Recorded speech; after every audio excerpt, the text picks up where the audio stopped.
નમસ્કાર દોસ્તો, સ્વાગત છે આપ સર્વનું તમારી પોતાની YouTube channel ocean coaching classes પર। મિત્રો, ધોરણ 7ની સ્વ અધ્યયન પોથી કે જે નવી આવી છે આ વર્ષે 2025-26માં, તે નવી સ્વ અધ્યયન પોથીનો જે ભાગ 2 છે તેમાં આપવામાં આવેલા સંસ્કૃત વિષયના પાઠ નંબર 1 ચિત્રપદાની 1-3 નું સંપૂર્ણ સોલ્યુશન આપણે આ વિડીયોની અંદર જોવાના છે। મિત્રો, અહીંયા તમે જોઈ શકો છો કે ધોરણ 7ની આ જે સ્વ અધ્યયન પોથી છે તે સ્વ અધ્યયન પોથીના દરેક પાઠના સંપૂર્ણ સોલ્યુશનના વિડીયો અને પીડીએફ આપણી ચેનલ ઉપર મુકાઈ ચૂક્યા છે। તો જરૂરથી આ વિડીયો અને પીડીએફનો અભ્યાસ કરી લેજો, જે તમારી પરીક્ષાની તૈયારી માટે અને સાથે સાથે સ્વ અધ્યયન પોથીના સોલ્યુશન માટે ખૂબ જ ઉપયોગી થશે।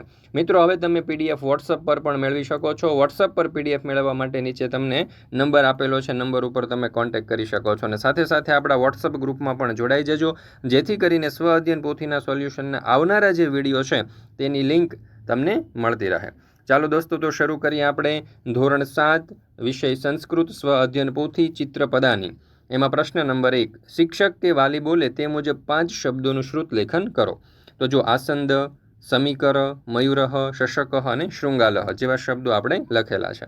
ત્યાર પછી છે પ્રશ્ન નંબર 2, ચિત્રપદાની 1 થી 3 માંથી તમને ગમતા 10 શબ્દો સંસ્કૃતમાં લખો। તો જો અહીંયા આપણે 10 શબ્દો લખેલા છે: ભ્રમણભાષ, પત્રપેટિકા, દંડદીપઃ, અગ્ર અગ્નિપેટિકા, ચષકઃ, સ્યુતઃ, પાદપઃ, જપમાલા, सम्मार्जिनी અને પર્ણમ। ત્યાર પછી છે પ્રશ્ન નંબર 3, નીચેના ચિત્ર જોઈ કાઉન્સમાં આપેલા સંસ્કૃત શબ્દમાંથી યોગ્ય શબ્દ શોધીને લખો। ચાલો, તો પહેલું ચિત્ર જે છે તે યોજિનીનું છે, બીજું ચિત્ર ચશ્માનું એટલે એને સંસ્કૃતમાં ઉપનેત્રમ કહેવાશે, ત્યાર પછી વૃક્ષને સંસ્કૃતમાં પાદપઃ કહેવાશે, ત્યાર પછી હોડીનું ચિત્ર છે જેને સંસ્કૃતમાં નૌકા કહેવાશે, ત્યાર પછી પંખો છે જેને આપણે વ્યજનમ લખીશું, ત્યાર પછી જે છે પલંગ તો એને આપણે પર્યંકઃ લખીશું, ત્યાર પછી છે ખુરશી તો એને સંસ્કૃતમાં આસંદઃ કહેવાશે, બારી છે તો એને વાતાયનમ, ત્યાર પછી કમ્પ્યુટર છે તો એને સંગણકમ અને ત્યાર પછી પત્રપેટી છે તો એને આપણે લખીશું પત્રપેટિકા। મિત્રો, ધોરણ 3 થી 10ની જે નવી સ્વ અધ્યયન પોથી 2025-26ને આવી છે તે નવી સ્વ અધ્યયન પોથીના દરેક વિષયના દરેક ભાગના અને દરેક પાઠના સંપૂર્ણ સોલ્યુશનના વિડીયો અને પીડીએફ આપણી ચેનલ ઉપર એકદમ કલરફુલ ફોન્ટની અંદર મુકાઈ ચૂક્યા છે।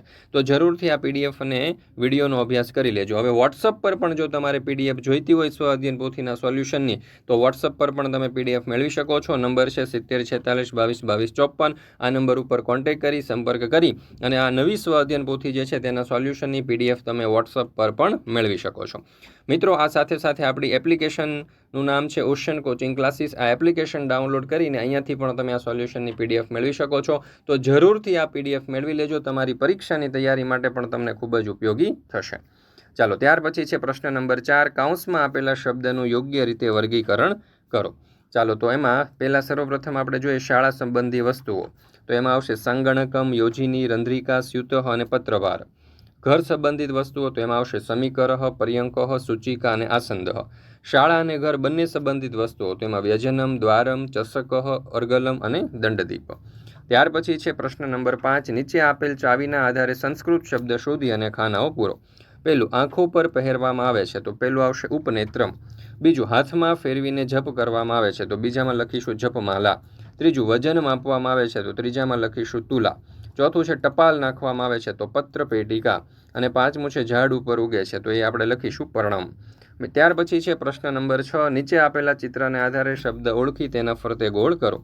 તો પેલું ખુરશીનું ચિત્ર છે તો આપણે લખીશું આસંદઃ, બીજું ચિત્ર ગ્લાસનું છે તો આપણે લખીશું ચષકઃ, ત્રીજું ચિત્ર હોડીનું છે તો આપણે લખીશું નૌકા, ત્યાર પછીનું જે ચિત્ર છે તે સ્ટેપલરનું છે તો એને આપણે લખીશું યોજિની અને ચશ્માનું ચિત્ર છે તો આપણે લખીશું ઉપનેત્રમ। ત્યાર પછી છે પ્રશ્ન નંબર 7, શબ્દ જૂથોમાં સુસંગત ન હોય તે શબ્દ ફરતે ગોળ કરો। પહેલું, સમીકરઃ, વાતાયનમ, દ્વારમ અને નૌકા, તો અહીંયા નૌકા શબ્દ અલગ પડે છે તો એના ઉપર આપણે ગોળ કરીશું। પાદપઃ, પર્વત, જપમાલા અને પર્ણમ, તો એમાં જપમાલા શબ્દ અલગ પડે છે તો એના ઉપર ગોળ કરીશું। પત્રભાર, ઉપનેત્રમ, યુતકમ અને ઉરુકમ, તેમાં પત્રભાર અલગ છે તો એના ઉપર ગોળ કરીશું। ગૃહમ, सम्मार्जिनी, પાદપઃ અને ચષકઃ, તો એમાં પાદપ શબ્દ અલગ પડે છે તો એના ઉપર ગોળ કરીશું। ત્યાર પછી છે પર્યંક, સ્યુતઃ, યોજિની અને માપિકા, તો એમાં પર્યંક શબ્દ અલગ છે તો એના ઉપર આપણે ગોળ કરી દઈએ। ત્યાર પછી છે પ્રશ્ન નંબર 8, આપેલ શબ્દની ઉપયોગ કરી અને ઉદાહરણ અનુસાર વાક્ય બનાવો। ચાલો, તો પહેલું છે સમીકરઃ અને ઈશઃ, તો વાક્ય બનશે ઈશઃ સમીકરઃ અસ્તિ। ત્યાર પછી છે વૃક્ષશાયિકા અને ઈશા, તો અહીંયા વાક્ય બનશે ઈશા વૃક્ષશાયિકા અસ્તિ. ત્યાર પછી છે જપમાલા અને ઈશા, તો અહીંયા બનશે ઈશા જપમાલા અસ્તિ. ફેનકમ અને ઈતત, તો અહીંયા વાક્ય બનશે ઈતત ફેનકમ અસ્તિ. યુતકમ અને ઈતત, તો અહીંયા વાક્ય બનશે ઈતત યુતકમ અસ્તિ. મિત્રો, ધોરણ 3 થી 12ની કોઈ પણ પ્રકારની PDF અને PPT જો તમારે જોઈતી હોય તો એ તમને મળી જશે ઓશન કોચિંગ ક્લાસીસ પરથી. જેમ કે તમે હાલમાં જે સ્વ અધ્યયન પોથીનો અભ્યાસ કરી રહ્યા છો તેવી રીતે ધોરણ 3 થી 8ની કોઈ પણ સ્વ અધ્યયન પોથી, દરેક પાઠના સમજૂતી, દરેક પાઠના સ્વાધ્યાય, ગાલા સ્વાધ્યાય પોથી, પ્રોજેક્ટ પ્રવૃત્તિ, પ્રયોગ પોથી, ભૂગોળ પોથી, અંગ્રેજી ગ્રામર, યુનિટ ટેસ્ટ, IMP પ્રશ્નો, અસાઇનમેન્ટ કે કોઈ પણ પ્રકારના સોલ્યુશનની PDF જે છે અહીંયાથી તમે મેળવી શકશો. વોટ્સઅપ પર PDF અને PPT મેળવવા માટે તમે સંપર્ક કરી શકો છો 70 46 22 22 54 નંબર ઉપર, અથવા તો આપણી એપ્લિકેશનનું નામ છે ઓશન કોચિંગ ક્લાસીસ. આ એપ્લિકેશન ડાઉનલોડ કરીને અહીંયાથી તમે દરેક પાઠના સંપૂર્ણ સોલ્યુશનના જે PDF છે તેનો અભ્યાસ કરી શકો છો. એપ્લિકેશન ડાઉનલોડ કરવા માટેની લિંક દોસ્તો તમને નીચે ડિસ્ક્રિપ્શન બોક્સની અંદર પણ મળી જશે, તો જરૂરથી તેનો પણ અભ્યાસ કરી લેજો. મિત્રો, ફરી મળીશું આપણે ધોરણ 7ના સંસ્કૃત વિષયની સ્વ અધ્યયન પોથીના પાઠ નંબર 1ના સંપૂર્ણ સોલ્યુશન સાથે. વિડીયો પસંદ આવ્યો હોય તો લાઇક કરવાનું, તમારા મિત્રો સાથે શેર કરવાનું અને સરસ મજાની કોમેન્ટ આપવાનું ભૂલશો નહીં.